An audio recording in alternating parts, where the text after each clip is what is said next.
Days later, someone called Trump's high school and demanded they find and bury Trump's transcript. So I would bet Trump's grades were so bad he couldn't even get into Trump University. But there's really only one way to find out. So joining us now is the superintendent of the New York Military Academy, where young Donald Trump went to school. Jimmy Kimmel did not need a leaked document, a medical report, or hidden academic records to shake Donald Trump's repeated claims of genius. All he needed was a clipboard, a straight face, and the very same cognitive test Trump has talked about as if it were a historic achievement. At first, the setup sounded like a simple comedy bit. Kimmel told the audience he would take Trump's so-called genius cognitive test live on television. People were already laughing before he even started, but what followed turned unexpectedly brutal. Not because Kimmel struggled with the test, but because he revealed just how ordinary it actually was. Kimmel approached it carefully. He explained, "Nobody should make fun of a basic cognitive screening because I believe it or not, I watch my words very carefully. There are those that think I'm a very stable genius, okay? I watch my words very, very closely. And to have somebody get up and to totally fabricate a conversation that I had with another leader." Doctors use these evaluations for important medical reasons. The issue was never the test itself. The issue was turning a routine screening into evidence of extraordinary intelligence. Trump had described passing these cognitive exams as though he had achieved something no other president could accomplish. You know, Kimmel's real point cut much deeper. If the mountain Trump bragged about climbing is really just a short hallway, then celebrating the finish line sends a very different message. And this is where the entire atmosphere in the room changed. Kimmel started moving through the test live on air using the same style of basic tasks. Remember a few simple words. Identify everyday objects. Repeat a sentence. Follow an easy instruction. He handled each step casually. Late last night, the Angry Orange posted, "Why does ABC Fake News keep Jimmy Kimmel, a man with no talent and very poor television ratings, on the air? Why do the TV syndicates put up with it? Also, totally biased coverage. Get the bum off the air."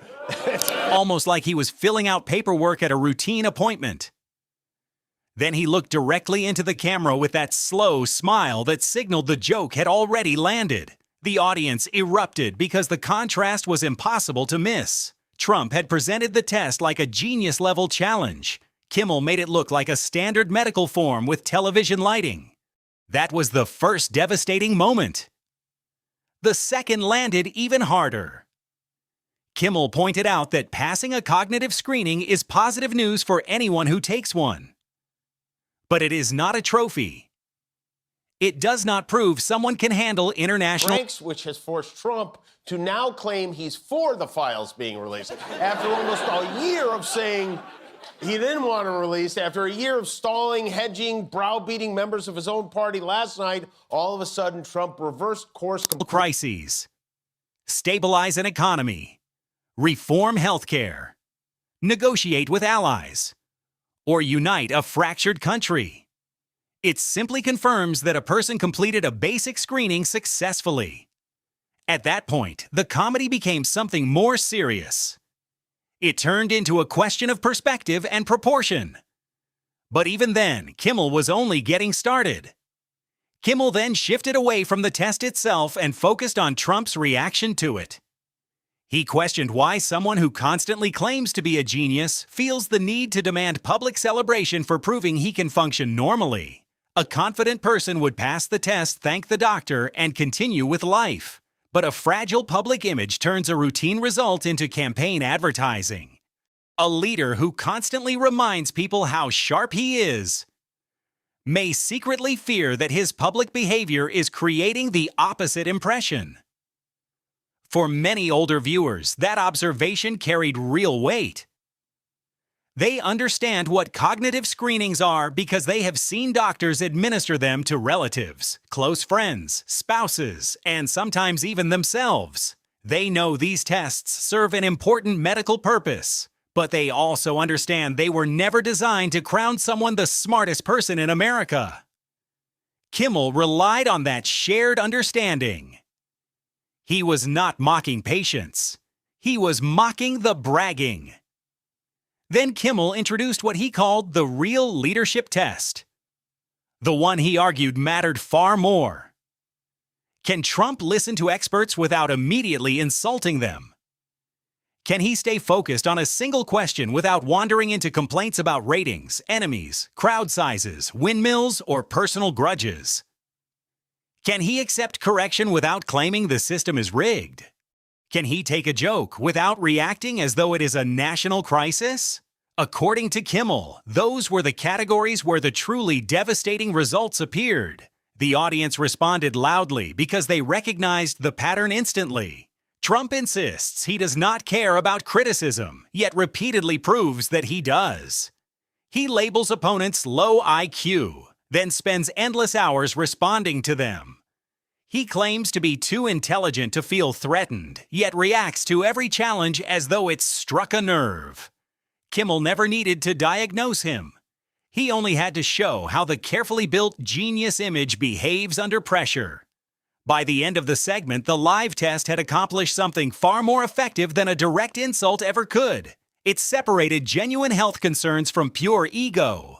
It allowed viewers to respect the importance of cognitive screenings while also recognizing the absurdity of treating one like an Olympic gold medal.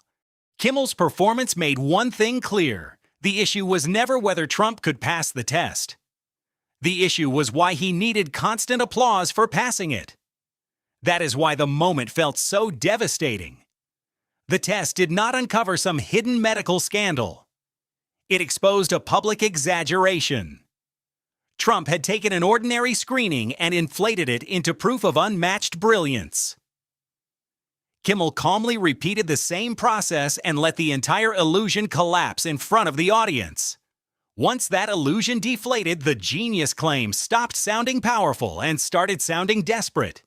In the end, the real score was never written on the clipboard. It was reflected in the reaction itself. Because genuine intelligence does not constantly ask for applause after every answer.